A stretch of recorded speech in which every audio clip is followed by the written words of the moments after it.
Ini kita nak unboxing. Okey, satu barang daripada iTronic. Dekat saya nampak.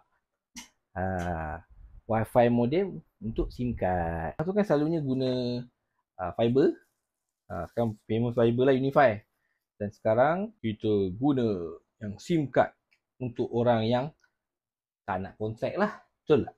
Dia punya manual, macam mana nak setting, macam nak login, buat Wi-Fi password. Okey, kita bagi adapter dengan kabel untuk hidupkan dia. Ni dia punya Cat 5 atau Cat 6 lah.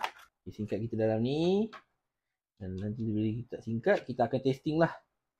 Port USB untuk power, ini untuk cocok ke laptop ke. So nanti kita akan try, kita akan testing beberapa SIM card. Okey, dia punya top speed adalah 150. Okey, kita akan try. Dia kata 4G atau 5G. Okey, Wi-Fi set router. Boleh 32 user. So kita akan try lah Wi-Fi router daripada iTronic ni.